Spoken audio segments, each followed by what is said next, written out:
Welcome back to the Angry Man Podcast with Jason and Greg.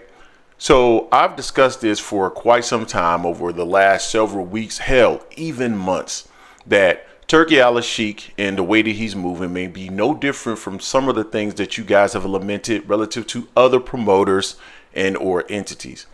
Fights not getting made because one party doesn't feel that it's beneficial to the other party that you guys have been mentioning in the past, in the comment section, in the Discord, across social media.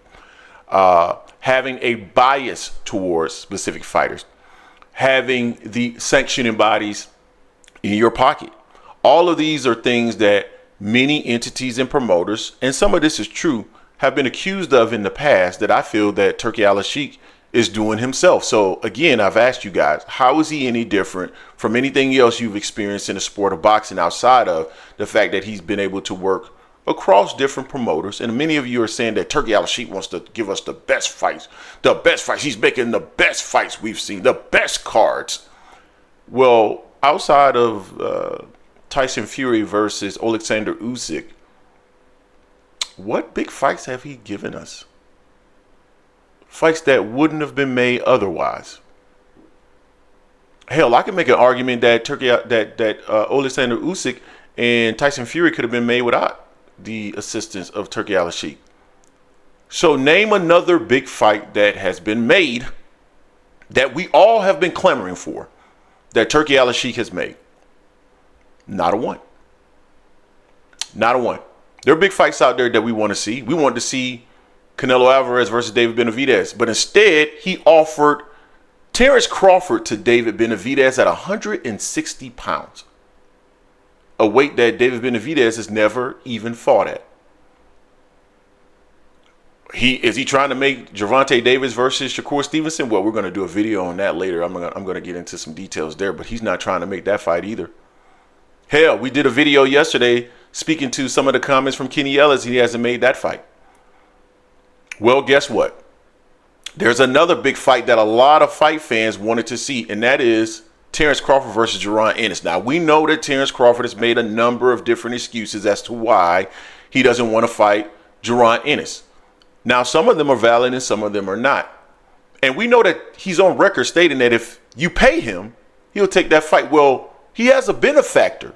We've seen across social media, hell, we saw on our latest edition of the Angry Man Podcast, live every Sunday at 4 p.m. Eastern Standard Time, that we shouldn't even care about the money because he got Turki Alalshikh, which means he's going to make big paper, big money. And he said that's what he needed to fight Jaron Ennis. Then he went back on that and said, nah, that's not really a fight I wanted.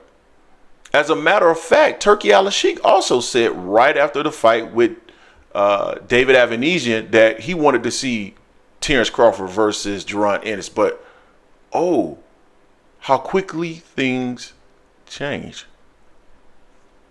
Let's go to the spaces where he was interviewed, and I want you guys to hear the comments and how quickly Turki Alalshikh has changed position relative to an opportunity to make a fight between Jaron Ennis and Terence Crawford. Let's check this out real quick. I'm going to play this in the background so you all can hear it. I'm going to ask you about a fight that I really like. Terence Crawford versus Boots Ennis. Do you like it? Great fight, but not the top fight we want to see it. Okay. What would your top next fights be for Crawford away from Canelo? I don't think Crawford will fight anyone except Canelo. Okay, this is my opinion. Yeah. This is my opinion, and yes. This is what I feel. But it is about him. We give him offer for Ortiz, and I don't know if he will take it or not. But we have an agreement to do big fight for Ortiz if Crawford doesn't take the fight. Okay, so we could see Crawford against Virgil Ortiz next if he takes the fight. But I don't think he will take it. I think he only want Canelo.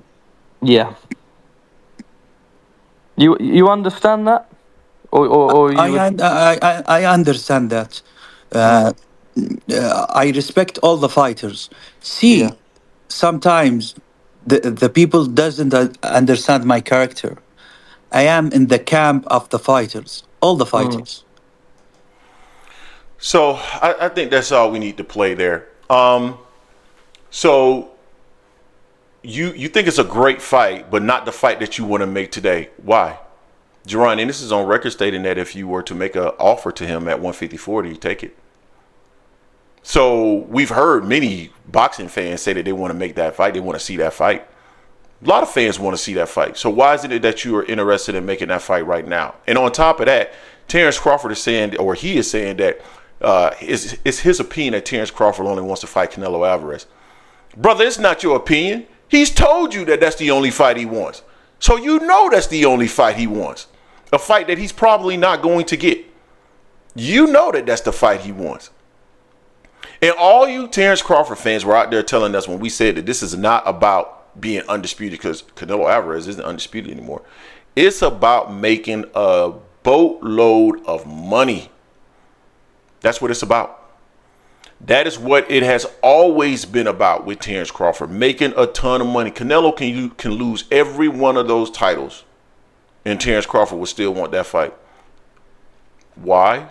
Because it's the biggest possible bag he can make. We told you that he had no real intent or interest in fighting and becoming undisputed at 154. Hell, he said it on Sean Zettel's interview, where he says his only motivation right now is really Canelo Alvarez. He doesn't want to fight anybody else. He's not motivated to fight at 154. He doesn't want to fight at 154. Madrimov was simply a stepping stone to his ultimate goal, which is to fight Canelo Alvarez.